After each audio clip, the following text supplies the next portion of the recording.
What's up out there, fishing world? Welcome to our first edition of some rod battles. I'm not even sure what we're going to call these yet, but we'll figure it out as we go. This is a request by our Omnia customer base to put some rods from different manufacturers head to head against each other in the form of technique specific models, right? So we're going to kick it off with the jerkbait.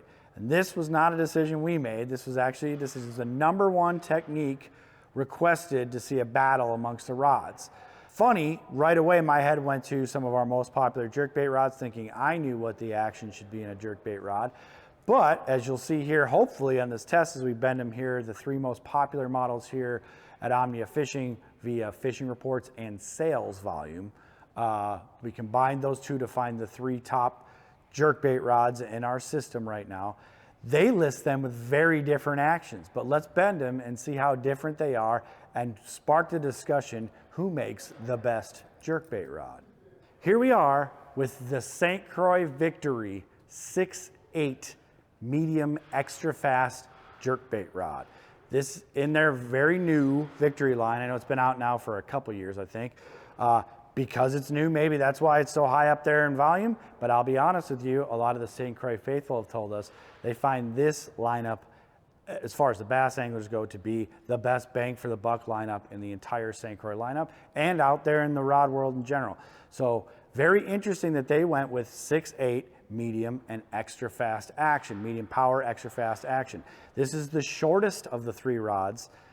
This is also tied for one rod with power rating, but it's the only one with an extra fast action. So pretty interesting stuff there from St. Croix. Let's bend this thing and see what St. Croix's version of a jerkbait rod is. I'm here with the St. Croix Victory 6'8" medium extra fast jerkbait rod. So we're gonna give it a bend on my marks here, just load it up, and it is exactly what they say when they say action. St. Croix does a great job of matching what their descriptions of an action is and having it very, very visible. Now, I know to a lot of you maybe at home saying, well, that thing's bending like a fast action tip. It's hard to see sometimes, but I'm the one putting the pressure on the rod. I'm telling you right now, this tip dances the minute you put any pressure on it. That very top 10th, eighth of the rod, or however far up there you want to say, the minute I give it any tension is what's bending. Now, the power of the rod being a medium means I can take it past that tip and load it up into the top third, if not almost, not halfway down the rod, but that top third of the rod's what's bending. But you're seeing it's a medium power and it is extra fast. This is a great example of exactly that.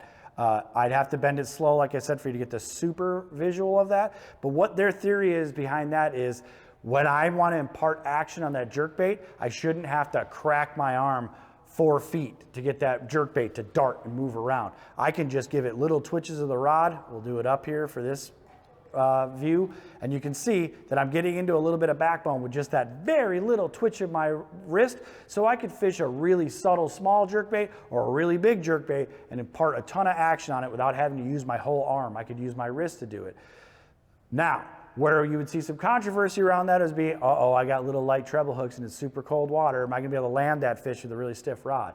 That's where the genius of this rod is as you see, as I loaded power into it, it bends quite a bit back there. So it is soft enough, being a medium power, that it will get past that tip and let you get into the backbone a little bit, so you should, in theory, not be losing a lot of fish with your treble hooks. I can see why this is a very popular jerkbait rod. It's insanely light, the handle's nice and short, it's behind my, way far in front of my elbow, and I can just twitch it with little twitches of the wrist and impart action in the jerkbait. Let's check out one of the St. Croix Victory's competitors in this jerkbait showdown. Next up in our jerkbait rod battle, we have the Daiwa Tatula Elite Seth Fighter 6'9" medium light moderate jerkbait rod. Obviously this one is near and dear to our hearts here, as Seth is an Omnia angler. I think that helps obviously with us pushing a lot more of these out in front of people. This was a popular rod way before Omnia was around in its previous iteration. Seth has a lot of theories around why this is the perfect jerkbait rod for you, and I think a lot of consumers have found it to be that way. If you go out and do your own research out there in all the forums and ask what great jerkbait rods are, this one does come up a lot in those discussions, hence why the sales volume is really high on it and our fishing report data coming back to us. This is a common rod used to deploy the jerkbait technique. Let's go bend it and see what Seth's talking about with why this action is perfect for a jerkbait. Okay, I'm here with Seth Fighter's Tatula Elite 6'9" jerkbait rod. This thing is a medium light power, moderate action. They call it regular, I believe.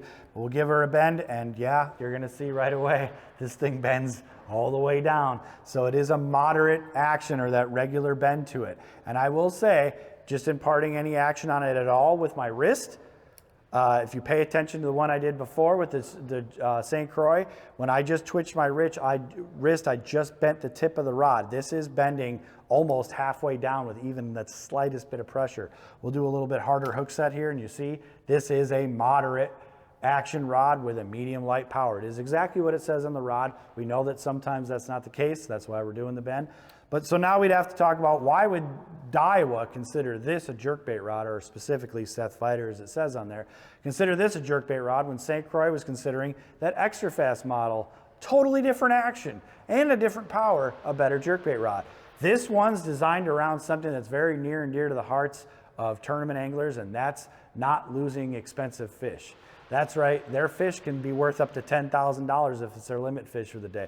You can be worth up to obviously $100,000 if it's the fish that wins the tournament. So losing fish is the #1 thing that comes to mind when you talk to a lot of high-end tournament anglers.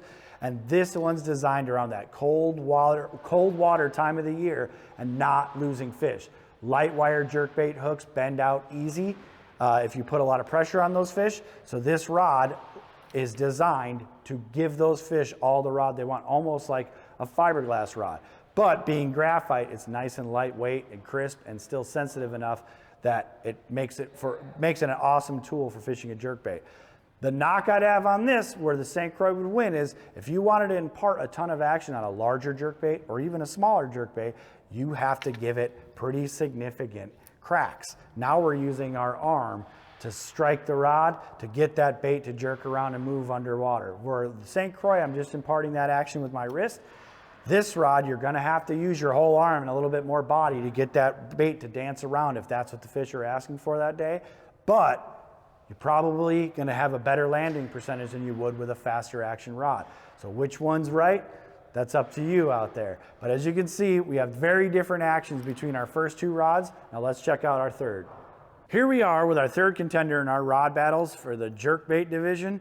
And this is our most popular. That's right, with adding in fishing reports and sales volume, the #1 jerkbait rod we sell here at Omnia Fishing is the Expride 610 medium moderate fast.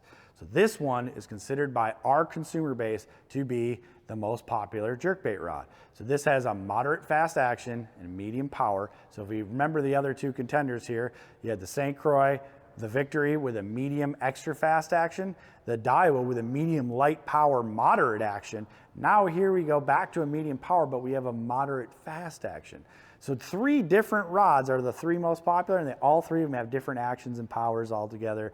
It's pretty cool to see each manufacturer's a different view of what the perfect jerkbait rod is. Let's go bend the Shimano Expride and see how it differs from the other 2. Okay, here we are with the Shimano Expride. As promised, we're gonna do a bend here with it, the same as we did the other 2. I'm on my marks, and we're gonna load it up, and yeah, it's pretty moderate. I will say, the reason why I would give them with a slighter amount of power on it, give it some better bend, yeah. If I just impart any action on it with just my wrist, it is faster than the competitor's moderate action rod. So it is moderate fast. I will give them that. The action is dead on this. And it is a medium power. This is a lot stouter. I would say that this rod's actually the stoutest of the 3, in my opinion, as far as backbone and power in the rod. A little bit more than the St. Croix, and it is a little bit more of a moderate bend than the St. Croix, but it does have a little bit of tip in it that if you were to subtly want to fish this jerkbait with just your wrist, you could impart some good action on the rod. I think if we take all 3 rods and put them together, and I talked about the advantages of the other 2, the Daiwa being one that probably would shine at being best at keeping fish buttoned up with light wire hooks in cold water conditions. The St. Croix being the one that you can impart the most action on the jerkbait with the least amount of exerted effort from you and your body. This is kind of in between the two of them. So you have two extremes there. You have a moderate action, medium light power rod, and you have a fast action, medium power rod, extra fast, I should say. And here you have what's kind of in the middle. So, in my head anyway, that math adds up to, we've got a perfect rod for cold water conditions, but multiple sizes of jerkbaits, and I could fish them kind of however I would like. I could fish them aggressively and get tons of action out of my jerkbait, or I could fish them softly. I could fish with the lightest wire hooks I possibly wanted to, still have a good landing percentage. I can see why this is the most popular of our jerkbait rods. Obviously, there's brand loyalty involved here. There's price points involved here. There's all sorts of different ways to assess what jerkbait rod's best for you. I hope this helped you make your decision between the three, but I would have to say, bending these so far, I see the Shimano being the most versatile, the St. Croix being the most aggressive jerkbait rod for aggressively fishing your jerkbait, and see the Daiwa as being the one that if you're fishing for big money and you don't want to lose any bass, that would be where that one would shine. So all three different rods, I'd love to hear your feedback on which one of these three is your favorite and why.